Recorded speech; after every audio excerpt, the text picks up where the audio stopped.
Hello, I am here in my Anthony Fantano shirt wanting to talk about two books. One I just barely read the last page of, I was given an ARC copy of it, and the other I had an Audible credit, and I've been following the author on YouTube for about 5 or 6 months now, maybe less, I don't know. And I wanted to listen to her book because she'd always leave little snippets of it in the end of her videos. That's a good way to market. She is pretty good at marketing. Now, the authors of these books are first Jodi Jensen. I've already done a review on Sophie's Key. That's in my thing somewhere. You can go ahead and check that out. I'm sorry that my makeup looks like horrible in that video. I went through, recorded the whole thing, didn't like it, went, deleted it, recorded it again.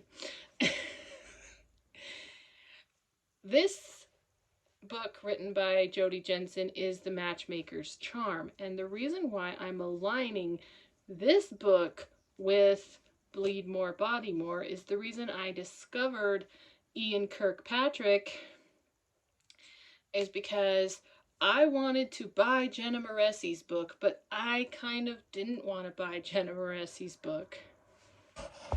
So I went and I found Ian Kirkpatrick's channel and K.E. Francis's channel, Year of the Author. And I decided, okay, I'm going to sample Ian's book.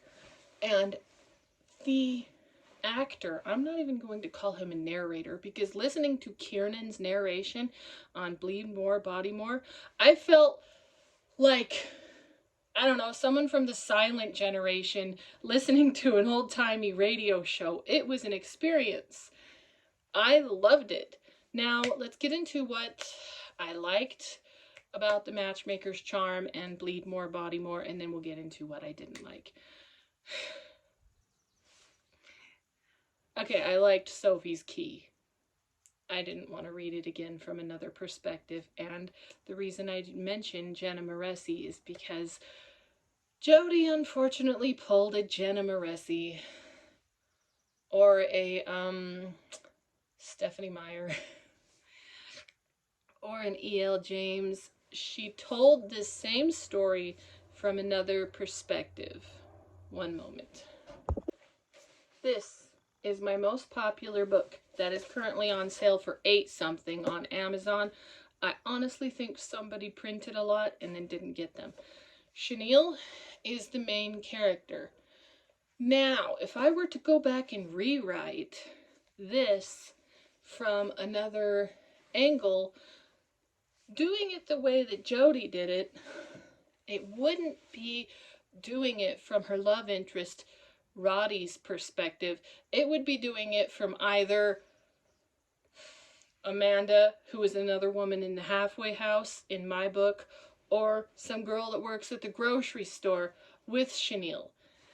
A third or fourth build, not string because this is not sports, but a third or fourth build character, if this were a movie, in Sophie's Key is the focal point of The Matchmaker's Charm. And one thing I liked about The Matchmaker's Charm was I did feel a lot of passion between Luca and Selena. But I didn't really feel a lot of passion towards them as a couple. I liked Sophie and Jacob because they just seemed to fit, obviously, because it's matchmakers. Now, before I get ranting too much, let's talk about what they're about. Sophie's Key and the whole time travel series is about this group of Romani people, a family known as the Lover's Edge, or whatever, that's their last name. And they make these keys and these doors, and they give them to people, and they send them back in time to any old time to fall in love with somebody that they have selected a match for. They give them time, and at the very end, spoilers, but if you've read Sophie's Key and you've seen my review on it, you probably already know about this. But anyway, if they fall in love, they turn the key in the door, and they're in 1740 or whatever, forever and ever. And then the door dissolves. They got to go through this wagon wheel door to get to 1740 or whatever. Then they've got to fall in love, and then they've got to turn the key. Without the key, they die. They have like a week, and then they die. And in the original, Sophie gets kidnapped because this bitch named Anna Blackwell is in love with Jacob. I don't remember his last name. But she kidnaps him and hopes that Jacob will fall in love with her. And it's like, girl, that's not how love works. So anyway, it's just the same story again. But Selena's got to make the match, or she won't be able to get married to her beloved. Now, what I wish would have happened, right, is I wish we would have started at the end where Selena is happy to go and make the match with Sophie and Jacob. And Sophie turns her key in saying, I love you, Jacob. I want nothing more than to be with you. And then we just get from Selena's perspective, because I felt no danger anytime Selena was trapped because I read the first book, so I knew Selena was going to get out just fine. And there was times where there was a few page chapter, like maybe 3 or 4 pages, where Selena was kidnapped, and I'm like, I'm not even worried. I am legit not even worried because I know they're going to get out. I was a little worried for Sophie because there were stakes. Her key was missing. She was fading. She was kidnapped. Her stepdaughter or whatever was there with her, and it was good. But this one, I didn't love. And I don't know what to rate it, because Jody is my friend, and I don't want to hurt her feelings. Ultimately, I think I'd rate it a 3-star review. I just didn't want to reread the same story over and over again. I understand there's ways that it could be told from a different perspective, but I don't want to come to the same resolution we had in the first book. I want something new. I want something fresh, and I was kind of bored reading it because I'd read this story. I'd seen this movie before. I know this joke. It's whatever. You know, that Taylor Swift song, I've seen this something before, and I didn't like the ending. I liked the ending, but I just felt more passion between Sophie and Jacob than I did between Selena and Luca. And then there was this tenuous, not even really explored plot between her bratty sister, Selena's bratty sister, Nadia, and Selena. Nadia doesn't approve of, you know, what her family does, says they're fucking with people's lives. It's the only F word in the entire book. But if you're into soft, corny, little romance stuff, go ahead. There's some very interesting sex scenes in this one, so if that's up your alley, that's for you. You loved Sophie's Key and you wouldn't mind reading it again from another perspective, yeah, just have at it, my friend.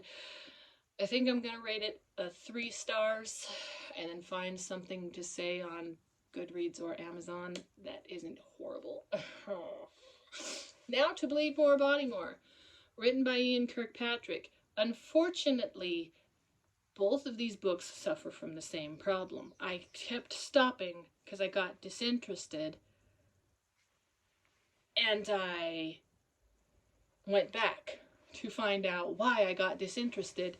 It's because these books are great, but unfortunately they're undone by repetition. There were many, many times when Selena was this close to doing a thing.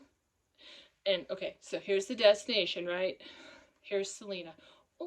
Oh, let me just go the back way. Up over the hills, through over the river, and through the woods, past grandmother's house we go. And then back. Oh, now I think I'm going to go this way. I'm gonna go storm Congress for better treatment of Romani women. Oh, hey, now here we are. And that's what it was a circuitous. Towards the end, when Selena was in the gypsy camp, I skipped a lot of pages because, like I said, there was no threat. A guy named Tobar kidnaps her, steals her little time turner necklace. She's incapacitated for one chapter. He's found, she gets her necklace back. It just felt like trying to reach a word count. Also, with Bleedmore, Bodymore, it felt like trying to reach a word count. Okay, so say you know a friend, and she's messy. She's messy as hell. Like, it's me. I'm that friend. I'm not even going to show you what's on the other side of this room because you will judge me. You originally go, in the book, you describe the scene. Something like, I walked into her room, the smell of 7-day-old, unwashed, stinky, sweaty laundry hitting me, nearly knocking me down as I entered her house. God, I hate this place. That's good. That's good. If you say her name like Jessica, we know just Jessica is a mess. Messy Jessie. Ian, unfortunately, described that same scene a whole bunch of times in almost copy and pasted words of her dad and her dad's fucking chair. The blood underneath, the smell of piss and shit and alcohol, and it has been God only knows how long since he's brushed his teeth, gargled, washed his balls, anything. I'm getting a little more gratuitous because Ian was a little more gratuitous with this. And she just goes on and on. She says it over and over again. Now, I don't mind if a character pushes her hand through her hair and repeats a movement like that. I don't know what Selena's little trait was. I can't recall it right now, even though I just finished the book. But Josephine from Bleedmore, Bodymore went by Joey. She had a lip ring and she sucked on it all the time. I have a character in my new book, that one right there, due out the 24th, called The Lord, the Devil, and Him, that she wants to keep all the thoughts in. She wants to let them out, but she knows it's not worth it, so she pushes her lips together and ties her hands behind her back figuratively so that she doesn't have to say what she wants to say or fucking lay someone out. And I kind of think that Joey is a little like my character Tessa, which is probably why I liked her so much. She's just trapped by her dad and all of her friends, and there's only one person that cares about her, and she's on her way to do something. But unfortunately, the way Ian wrote, even though it's beautiful and florid, it's the same thing. She described the book over and over and over again. The room, her dad's house, over and over and over again. Her dad attacks her over and over and over again. She goes to the underworld. She goes away from the underworld. She meets the Val Raven. She talks to him. She says, whatever, dude, I gotta find this guy named Waylon. And then she's not with Waylon. Then she is with Waylon. She's dead. She's alive. She's dead. She's alive. In the end, she makes the deal with the Raven guy to go get the strays. She basically becomes the RIP department and gets the undead and takes them back down to hell or the underworld or whatever the fuck it's called, Cave Mortem, where they belong. Now, I said I liked the passion between Selena and Luca. It was good. There was some interesting sex scenes, but I kind of felt like the rest of the family was just there. I wonder if for the third, because I don't know how many Jodi's going to write, and I'm going to be there for the third one because I'm invested now.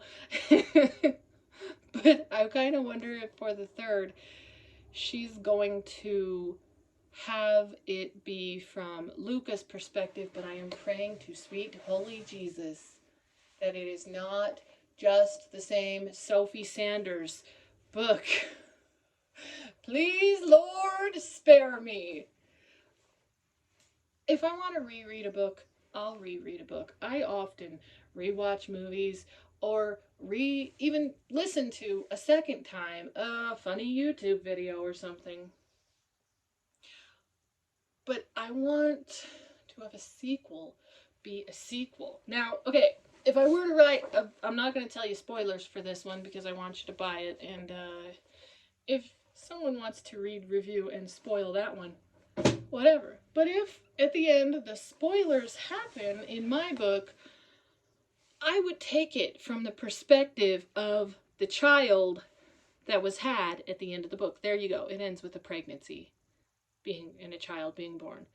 I wouldn't take it from the day that Roderick went to the halfway house and saw Chenille. So, final thoughts. Bleedmore, Bodymore.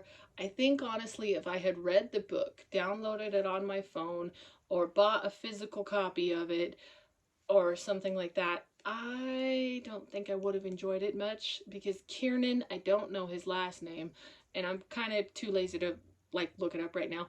But Kiernan was a performer. Like, I am going to shit talk my favorite actor right now. I have listened to 3 or 4 books read by Bobby Cannavale, and he just read them. He is a good actor. Like, I loved the hell out of season 3 Boardwalk Empire. Him playing Gyp Rossetti, just, whoa. I don't care if he chewed the scenery and then digested it. I don't give a fuck. That was awesome. However, when he read the book, he was a little more restrained. But Kiernan gave a performance. He did the voices. He didn't do the weird woman voice. Like, sometimes even Bobby does this because his voice is down here and he's like, I drink finishing nails for breakfast. I'm sorry. I'm not. But anyway, he did that for the men.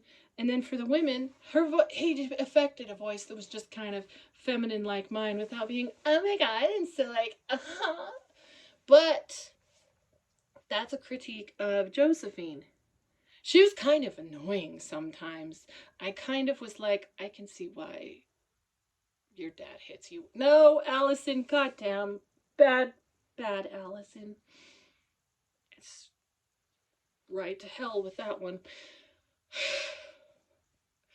But it was just back and forth, and ultimately the whole story is lots of people die in Baltimore. There's some ravens, which I thought was funny that Joey was like, ravens in Baltimore? It's like, Ian, as an author, you should know that that's the home of Edgar Allan Poe. And I don't know shit about Baltimore other than Edgar Allan Poe and Todd in the Shadows hates it. And it's in Maryland. And what is the baseball team called? The Baltimore Ravens. Ravens are everywhere. I don't understand how this character was Baltimorean. Like, she had a lip ring and I think purple hair and she worked in a garage. How does she not know that Edgar Allan Poe is a Baltimorean? I mean, I know that Butch Cassidy came to Utah. I know Utah is for Mormons and all that jazz. And I know Robert Redford lives in Park City. How? No, unbelievable. Unbelievable. So anyway, she gets sucked down into the underworld. The ravens take her back. There's this big, mean, scary guy that jumps into the river Styx and drowns on regret. And when you go into the river Styx, you come out the other side. Sort of some pet cemetery amalgamation of what a fucking human would be. And that's why Joey's dad committed suicide when she was like in 2nd grade. But he came back. And he beat the shit out of her more.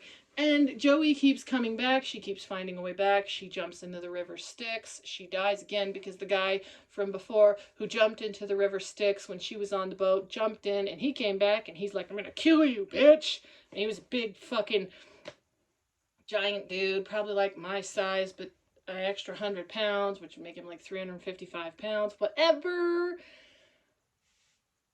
And yeah, this is the most incoherent review, but ultimately that's just what it is. Over and over again. Joey looks for Wayland. Joey gets harassed by the cops. Joey kisses her boyfriend, whose name I can't remember. Joey wants more. Joey goes back home, argues with her dad. The one critique I would say is that while Ian was so busy describing the smells, the sights, the sounds, and painting the scene, I had to tap back a lot on my Audible thing to hear what I missed. Because I'm like, how did she get out from the underworld? She's awake now? How? Wait, what? And then her dad's cornering her.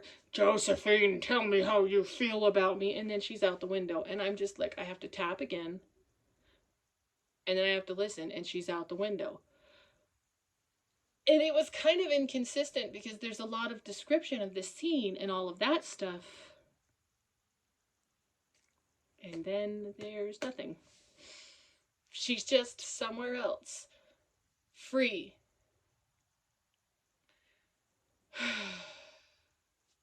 But anyway, at the very end, she says to the Val Raven and Charon, two different ravens that I guess turn into people. I honestly thought of the weird raven from Rusty Lake that is wearing a suit. He's like a man, but he's got a raven head. That's honestly what I thought of. Rusty Lake is bomb as fuck. No complaints. 5 out of 5. Not the point. But she says, we'll go back and we'll help you. Like I said, I felt like both of these books were trying to meet a word count, because while Sophie from the Matchmaker's, God damn it, Selena from the Matchmaker's Charm was at the gypsy camp. Oh my God. We talked about bread. We extracted teeth from children. I had it on my phone. I swiped. I read a little bit at the top. I couldn't read anymore. I swiped. I went back because I was like, did I miss anything? No, I missed nothing. Like I said, Selena was at this part, and I think I'm going to go around it. And I am of the mind that I sometimes don't want reality to get in the way of a good story. And I kind of want my characters to have a little bit more depth to them than they really love this cute boy. And that's probably why I liked Bleedmore, Bodymore a little bit more. I think it was the narration being like listening to an old-timey radio show, and the fact that I feel I can sympathize with Josephine than I can with Selena or Sophie. Did I love Sophie more? Yes, I 100% recommend reading Sophie's Key. I just went and almost said The Savior's Champion. I don't recommend reading The Savior's Champion. I do recommend reading both of these books by these women because they are, for the most part, independently published. Ian is self-published and she works in IT and she's from Florida, so she's seen some shit. Jody is from Utah. She is with Champagne Book Group. I tried to get with Champagne Book Group with this book. I tried like twice because they said you're welcome to revise and resubmit, and then after the second time I decided against it. And to be honest, there's times I hate that book with every fiber of my being. These are my books in case you're interested. Here is Chenille. It is about a sociopathic girl who was released from prison and is just trying to get her shit together so that she can leave. And then she meets and falls in love with Roddy, or Roderick Gunter. I make a joke about how it's my first erotic book I've ever written and people surprisingly like it, but I decided to name the love interest Roddy. Why don't I just call him Penis McPenis? So, if you're into dark fiction about a questionable, morally ambiguous protagonist. Oh, also, my friend designed this cover. Hand drawn. She's amazing. I recommend Chenille. It is on sale right now. It's less than $9. I usually charge $10 for it. I don't know what the hell Amazon's doing, but you can get paperback for like $8.75 or something.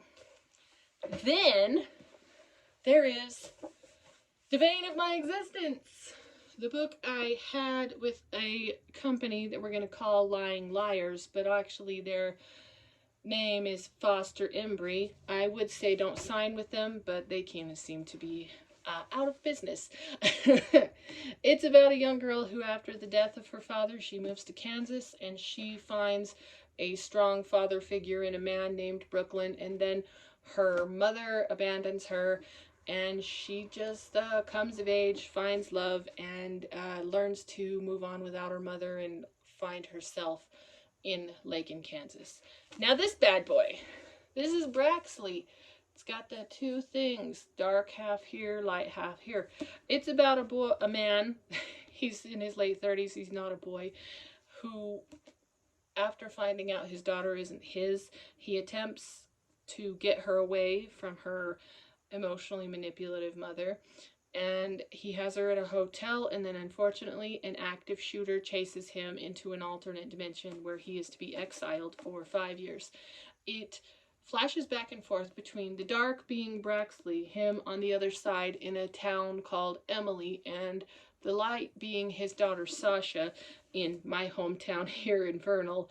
And they're just first person in Braxley. I think I like first person writing for men more than I like for women.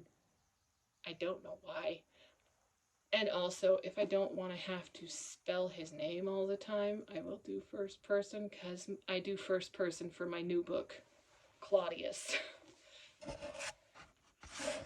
But anyway, if you're interested, this is $13 and this is $12. And this bad bitch is on sale. This is the one that's getting all the 5-star ratings.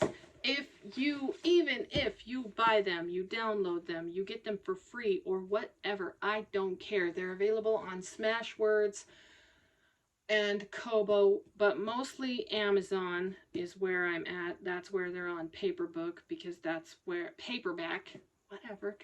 I decided to do all of my hard work, because making a paperback is not easy. Give this one a review. Make me feel like it was worth it to write this, to buy this cover, to deal with Lying Liars Incorporated jerking me around for 2 years. There might be a whole video on their bullshit eventually. Make me feel like it was worth it. Even if you hate it and tell me it wasn't worth it, I will at least feel like someone read it. I'd rather you hate it than not read it at all. Oh, and this one, I think you'd like this one. It's called Braxley. And that's all I have today. So ultimately, if you like romance and you don't mind cheesy stuff, The Matchmaker's Charm is for you, but I really think you should read Sophie's Key instead. And if you like gore and you don't mind a protagonist that's just done and tired of shit and can be a little annoying, I recommend most of my characters. No, I'm kidding. But also I recommend Josephine or Joey. So until next time, when I can rant incoherently, make no sense, and you'll watch half the video. If you do that much. Okay, bye!